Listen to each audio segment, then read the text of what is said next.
followed by an educational panel from 3 to 4 p.m., a curriculum design presentation from 4 to 4:30 p.m., and then a science fair style education expo from 4:30 to 6 p.m.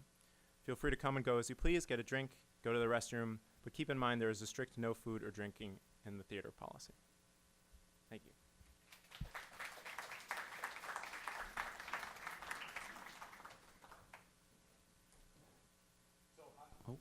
Hey, you got it? Hi. I'm Dr. Mitchell Joakim. I'm associate professor here at NYU at Gallatin and at Tisch. And essentially my job was to referee what was going on with these students who are super self-motivated, unbelievably intense, nonstop, I guess, dedicated to this project, and produced, I think, some really shocking, if not successful, architectural designs. So they were in our studio at the new lab, which you saw early on at Terraform 1. And they had been there for the better part of this semester, making this and a lot of things you'll see up there, which was pretty interesting. So today we're going to do a little mini architecture critique.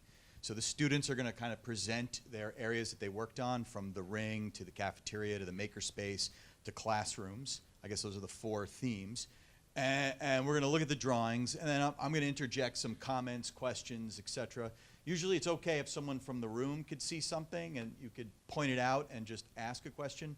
I don't know if we have a room mic that we can run back and forth with, but I also can just repeat your question. It's also possible. But that's what we do in architectural pedagogy, is we go over the work that we see and we think about it constructively. So it's not a matter of does it look good or bad. I mean, it's helpful if you say it looks good. It always is. You can send a love beam that way. That's fine. But in general, what we want to do is be constructive about our comments and where they can be improved upon. None of these guys have much architectural experience at all, or modeling experience, whether it's 3D or physical models, or even with plans, sections, and elevations. So we did receive the original plans of the school. They came in a very big box. All the architecturals, mechanicals, electrical, engineering work, structural, everything was there, and they had a lot of fun. I think it was fun, right? Well, they were poking through it, scratching their heads a lot, wondering what's this and what's that. We talked a lot about staircases. That was probably the bulk of most conversation, is where to move the stair, and if that's okay for fire or not. And then they got into higher level conversation, which was, what is the meaning of a classroom? What is the meaning of the new library for schools? What does it mean to eat healthy for our children? So these questions were much more interesting to me, but we did solve moving the staircases around, etc. So we're going to hear about their trials and tribulations, on how they attempted to upcycle, or upcycle, I guess, this existing school, adaptive reuse it so that many of the existing components remain, that they've added this munificent piece, this kind of ring condition, which is loosely based on Apple, if that's not obvious. Apple has a ring, so I guess now this school has a ring. Rings they're fun, they're clear. Circular design. Yeah, it's circular, and there's a lot of issues that make it socio-ecological. So it's green, it's good for the environment, it deals with waste, food, water, energy, and is certainly very much about community. So I guess we'll go through, are you first? Are we doing classrooms first? I don't know what's up there on the slide deck, but let's see the first set of slides. And this, each student's going to talk a little bit about it, and then I'm going to sort of interrupt and ask questions. And if you guys see anything that we've missed, say it. But we don't have a lot of time, so we're going to go through all these different areas. There won't be terse, but it'll be fairly rapid. Okay? So. Okay. I think we're gonna briefly introduce ourselves quickly. Am I coming through okay? Okay. So just to give you a little bit of context to the space, this is the current school and the landscape in which we got to design. It's a beautiful place in rural western Massachusetts. It's comprised of rolling hills and mountains, a beautiful space. Here's another aerial shot of the current school. Here's a little closer. So this is our canvas, the template that we use to base all of our designs. Here's our proposed new floor plan, fit with all the classrooms, the student atrium that you see in the middle, a cafeteria, a makerspace, and plenty of other things that we'll walk you through. And then here is the ring feature that we're probably most proud of. It's a circular second level to this school that will encourage interdisciplinary learning and collaboration through many different disciplines. It will encourage connectivity and a lot of other things, but we'll get to that later. Let's see. So Spencer was in charge or did a lot of work on the ring. So I'm going to turn it over to him, and he's going to tell us a little bit more about the design. So in designing the ring, we decided to place the library as well as music rooms and a bunch of multi-purpose rooms. So the whole thing is circular, which we kind of like, and we designed both sides to be made out of glass so that you could see both into the school itself and out into the landscape around.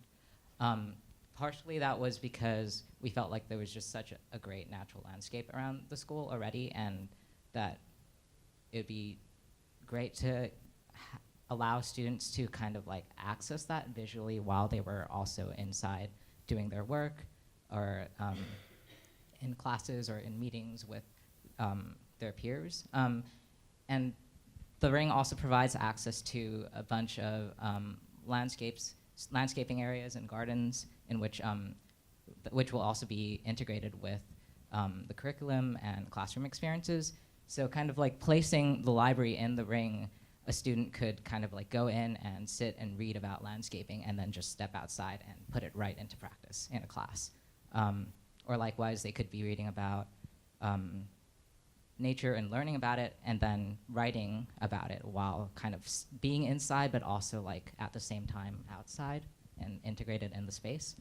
And in designing the space, we also wanted to have multi-purpose rooms that could be booked and reserved by students if they wanted to, for example, meet privately with a teacher or with a group of friends, or if they prefer to have a more quiet and isolated working space. But there are also spaces that are outside in the corridors or like with bean bags on the floors in case that's the kind of learning style that like a student would prefer. That's kind of like more open and casual, where other people can kind of stop by and see what they're working on. So can you tell us what the role is of digital media is in this library in the ring? What were you fantasizing about that? So we were thinking that there could be digital media integrated into the library in terms of kind of having a database that students could access and in which they could search for books. And so you see a future where we still have books? Yeah, yeah. I think it's important, but I think it's important to have both. Like there's something kind of like grounding about being able to like physically hold a book and go to a library, but at the same time also like be literate in digital media and be able to. And one of the powerful things about this is you can take a book and you can walk to the inner part of the ring and you could read outside. So there's a kind of a play between inside and outside. The library is in a closed off, stuffy space, but it's very open. It's really well lit. Daylight is all around. It's kind of ensconced in these fantastic views of the landscape.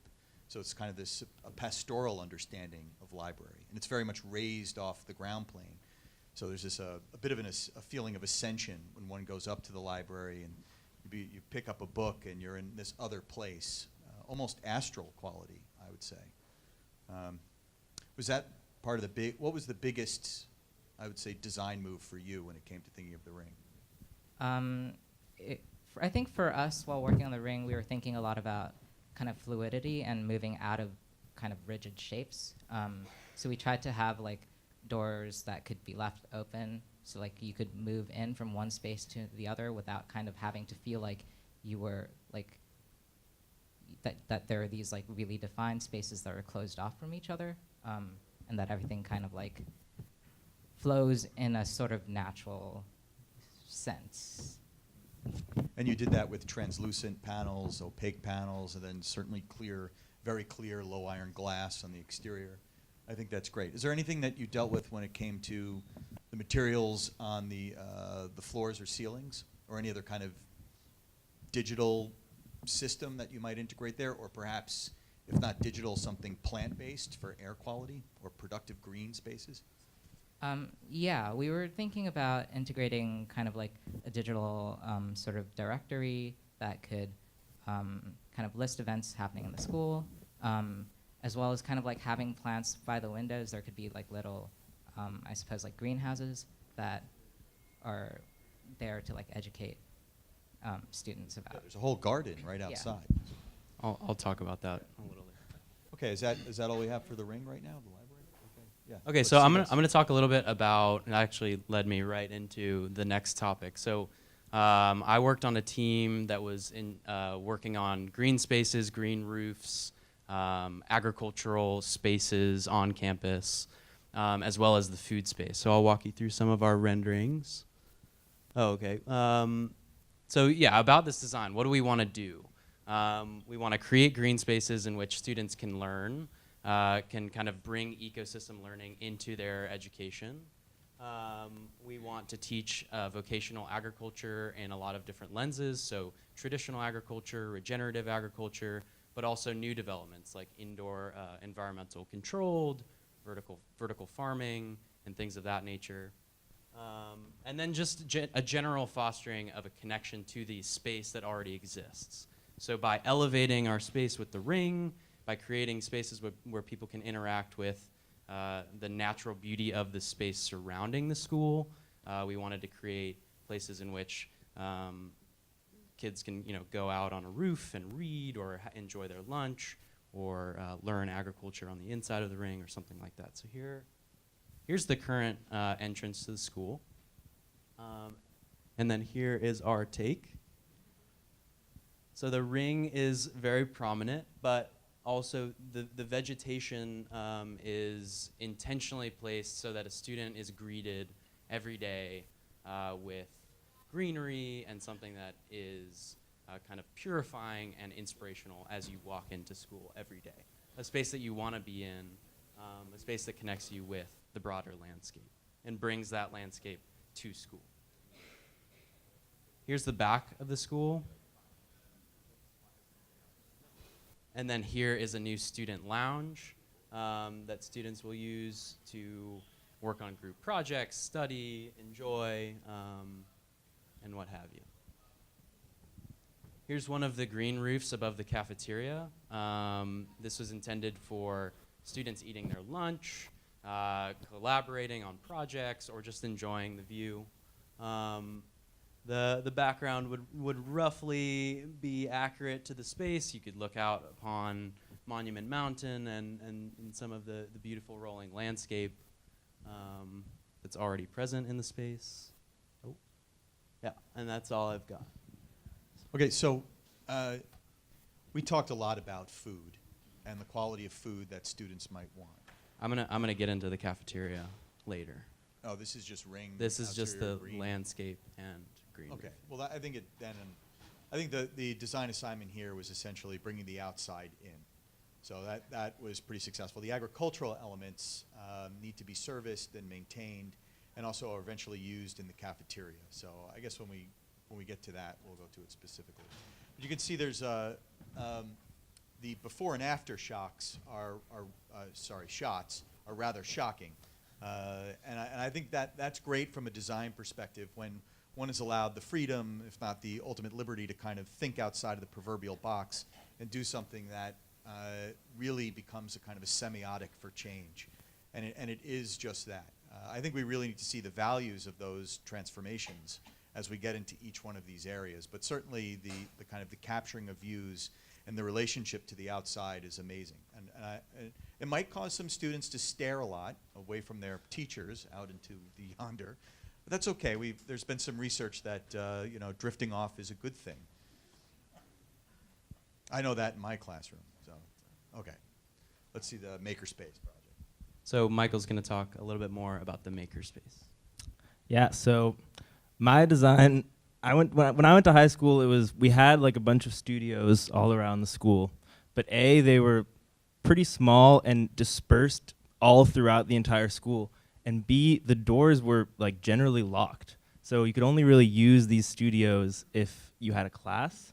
And so the idea of the Makerspace was a central hub for everyone to come together and collaborate in an open environment always, you don't have to have a class to be able to go in and use the technology, because we envision that the future, like, you need access to this modern technology in one central place, because not everyone can have it in their own homes, like a 3D printer, because obviously it's expensive and everything. But if there's one in the school that everyone can use, everyone can learn how to use it together and make really awesome things with it. And the other thing was we decided to sort of get rid of like squares and circles and make more organic floor plan and shape, and add like splashes of color and whatnot to sort of encourage like creativity and thinking outside the proverbial box and whatnot. So yeah, that's just the central area. That's some tables just for working. The back is like a lounge for a lot of making happens on laptops these days. So, and especially the new lab has a lot of lounges that we would spend just sitting comfortably, like rendering on our computers. So I thought that was pretty essential in the back. And then also on the right, there's a space for critiquing and viewing artwork, which I think is extremely important. And there's like, I rarely think there's enough space for student work to be shown. It's always like, there's big white spaces, but there's never, like, I think schools should be covered like floor to ceiling with student art. It's like really cool and free and awesome. So I definitely made sure to include that. And then in the back, if you go forward, next one. That's the like technology 3D printing studio. We decided to separate that from the rest of the space with a door, because some of the technology is a little bit unsafe and fragile and stuff. So you can lock the door when there's no one to supervise it, but also keep the rest of the space open for everyone else. Yeah, I'm looking at these, the renderings, which are really quite good. And then listening to your narrative, you would think that this space would be totally filled with clutter, all kinds of things happening there, lots of activity, different objects, because the students are really involved or engaged in project-based learning. And a lot of students actually want to learn from the wrist down. They want to think as much as they just kind of let their hands do the thinking. Not everyone, it's not for everyone, but I think for some, it's crucial that this kind of an environment is there. So even though the renderings seem a little sanitized, you just need to imagine the kind of the flurry of activity and the mess that should be totally acceptable in a space like this. We can't have industrial educational spaces where everything is just swept clean and desks and chairs are in these regimented rows. I think it does need to be a space for tinkering and inventing and fooling around, being loud, not talking about, I don't know, the latest thing on HBO, but talking about their projects. So maybe can you give us a really short narrative of how some students might come together and work together on a project there, how they might go about using the space and the tools and all the stuff that's inside it? Yeah, well, I mean, I think the idea is that you'd have like, I mean, this is a blank canvas. This is the beginning of the semester, and then the end looks totally different. So I think the idea would be like you have some people maybe in the lounge working on their laptops on like 3D models on Rhino or whatever, and then some people at the desks working on like just building something out of straws or clay or whatever, and then maybe the people working on technology can be inspired by the people working with clay and vice versa, and they can come together and make something that's like utilizes both like high technology and like things that we've been using to make things forever. And essentially like be in the space together and view what everyone else is making and have that inspire people and lift people up and try harder and encourage others. That's cool. Have synergistic conversations or impromptu moments where you trade ideas and learn from one another. I mean, you should have seen what they've done to the space in our studio when they were making this. So it was definitely, there was a lot of activity, and you need that, because they were using this model as a polemic. It was a physical way of confronting ideas, changing ideas, and discussing them together in one particular moment. And it requires discussion, and it requires an informal kind of engagement between a physical object or objects, the tools that make them, and the people that are designing it. So I think this is just an example. I mean, it's an architectural thing, but you could be working on a bicycle that's attached to an app that's electric, or you could be, I don't know, designing a new type of sneaker or purse that attaches to your iPhone. Whatever you can imagine, you do need those kinds of spaces. So I think you have a visceral connection to it because you're actually doing it while you were in a makerspace, designing a makerspace. So it's a little recursion there, but it's kind of interesting. I mean, a lot of the design was just sitting in the new lab and like looking around and like taking that and just putting it in and whatnot.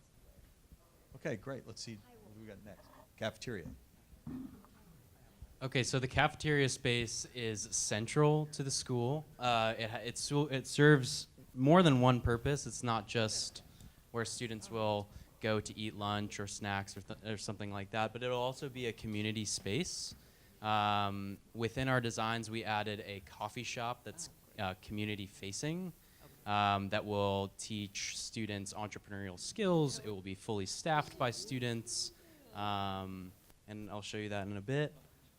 But another key aspect is food production and culinary learning.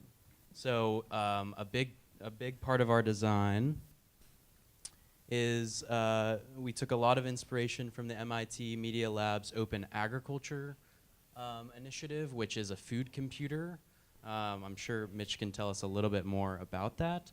But essentially, it is a living laboratory to grow food. And we find that the future of food is changing. Food production is getting more complex. There are more people on the planet to feed and less land to do that on. And also less resources to do that with. So learning new ways to grow food is central to the design of the cafeteria and something that we kind of held very constant in the design of the cafeteria. So this is a basic rendering of the vertical farm that we placed inside the cafeteria. This will produce fresh, local, hyper-local leafy greens that will be used in the kitchen and sold to the local food system of the community, and will be completely operated by students and their teachers. Here's another render of the food space. It's very different than the way the current cafeteria looks. It's less rigid. It's a much more open concept. A lot more space for students to kind of lounge about. There's a lot of different seating options as opposed to just kind of your standard, cafeteria table.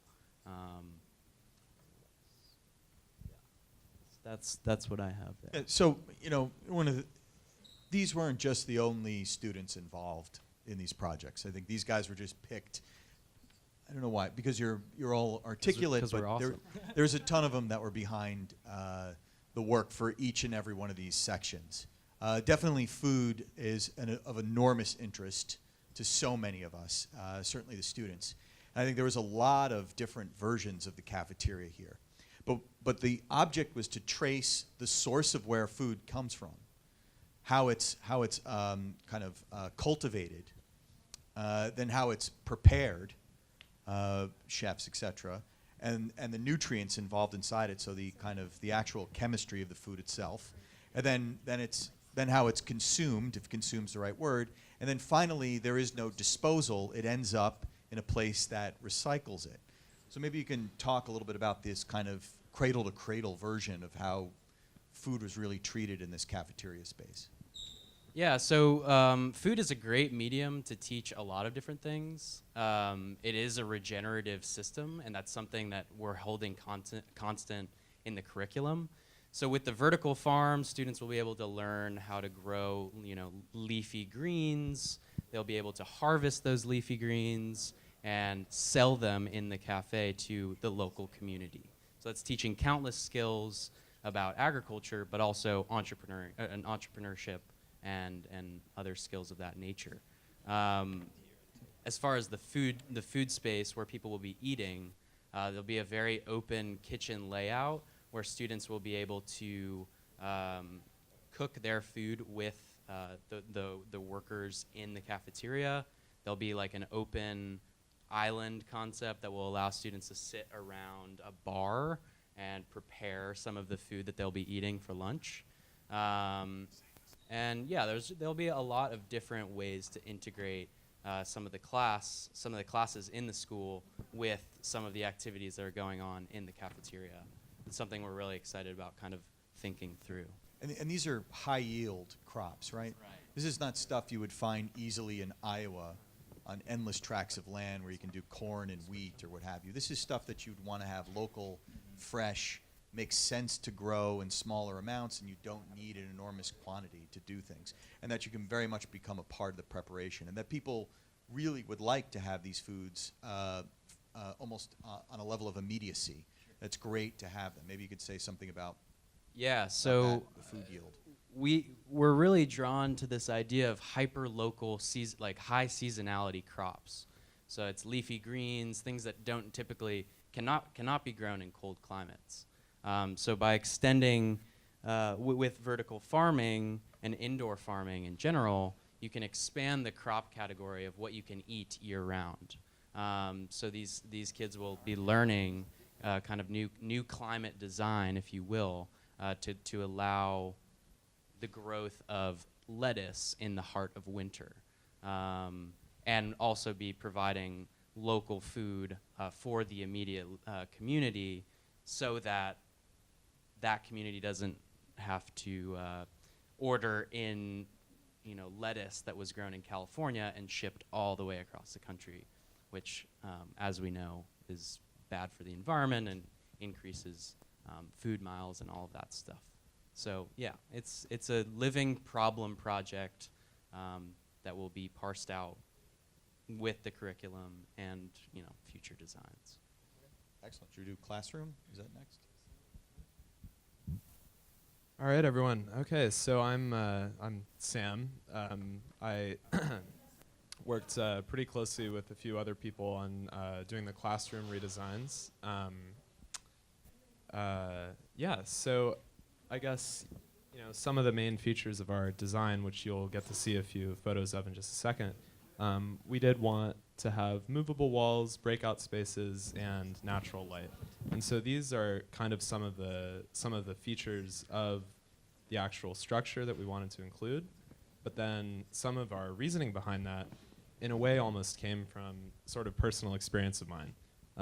Because I went to a Catholic school for pretty much the first, 8 grade levels of my life, and I have nothing against it. I whatever, but it was a very rigid environment, and something that wasn't really open to a lot of questioning or whatever. And so, in terms of the physical space, I'm a very visual person. I just remember there were times when this building we had was built in in the 19th century, and it had all these strange little nooks and stuff. There was a dumbwaiter in one part of the building, and I remember the maintenance guy one time opened it up and showed me all the pulleys and stuff that was inside. I was like, this is the coolest thing ever.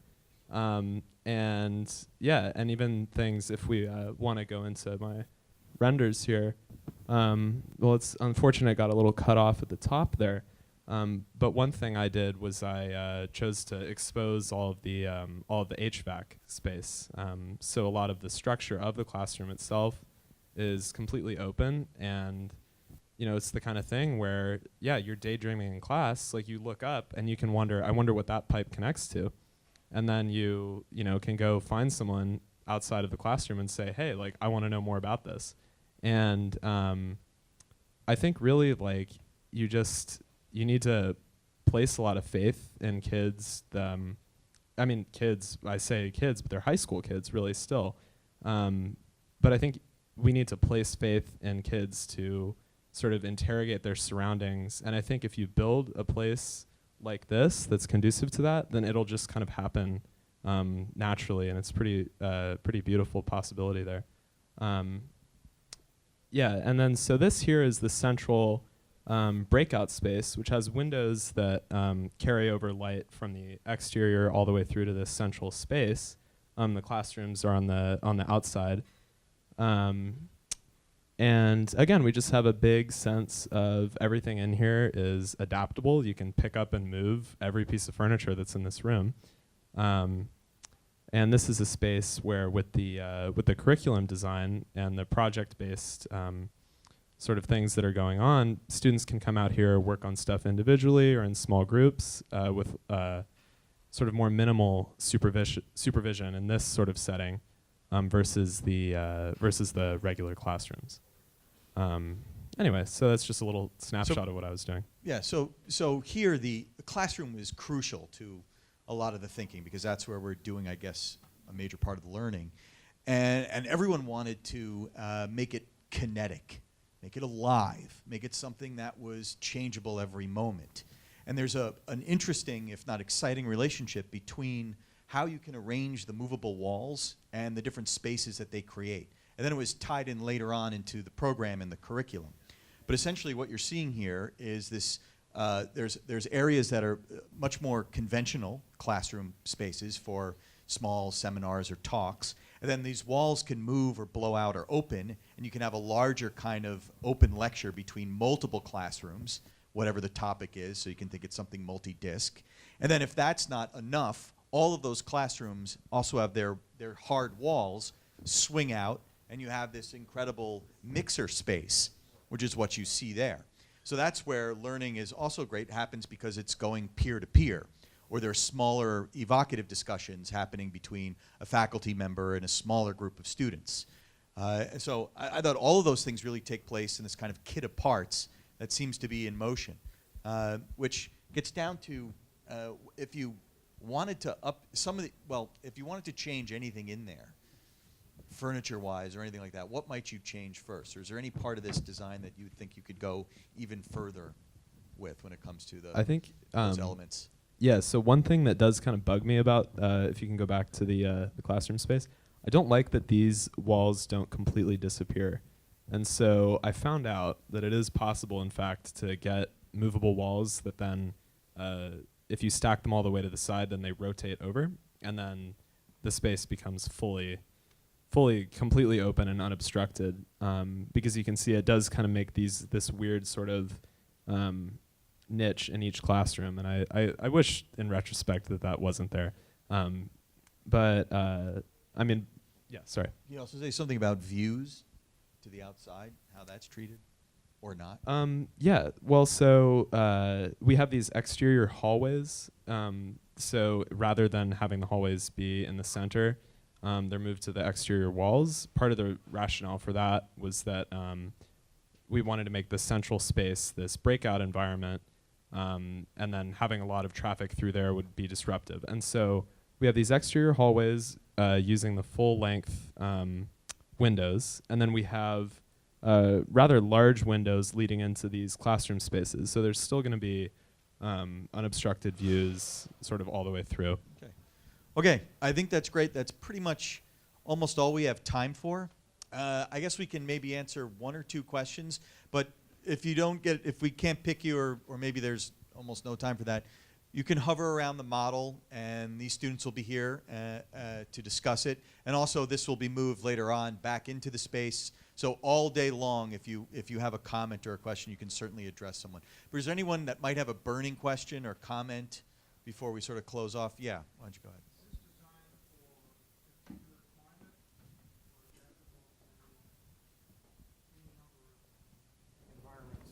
Great. So is this designed for a particular climate, or is it adaptable for any kind of environment? So we were designing for rural western Massachusetts. So all of the crop varieties on green roofs and outdoor spaces would be conducive to that climate. So a lot of what that would look like is perennial mosses and sedums and things that survive the winter. But yeah, this design could be adapted for any climate. But those things have to be considered. As well as not just from the horticultural side, but from the aspect of heat gain, heat loss, what kind of temperatures and would you be looking at, what kind of sunlight or days of sunlight, ambient sunlight. Are you referring to all the glass that's going to be? Yeah. So with the ring, that's kind of the major kind of thought experiment that we've been working through, especially with the solar panels that we have everywhere as well. Minimizing the heat gain is something that we're still working through, but maybe You talk about the solar. There are fritted patterns on the glass based on the orientation. So the fritting helps absorb a lot of that thermal loading and solar income. Okay. But the solar is also a big part of the project, which does deal with directly with the orientation of the Talking building. about solar capture panels. Yeah, the solar on the top, and also for heating water, etc. But you guys want to handle? I can handle that question, but I want you guys to maybe poke at it. And then one of the additions to minimize some of the excess heat gain is the green roofs. So green roofs will provide a lot of insulation for each space, which will in turn save the overall save a lot on heating and cooling costs, just due to better insulation. So that's definitely something that we considered with putting green roofs on pretty much every surface of the second level. That's a great question. But is there one more question before we break out? Because it's just we have to move on, but there will be an hour and a half expo section afterwards where all of our team members will present their designs, and you can walk around and ask all of the questions that you'd like. Okay, so there you have it. Thank you very much, guys. Thank you for speaking.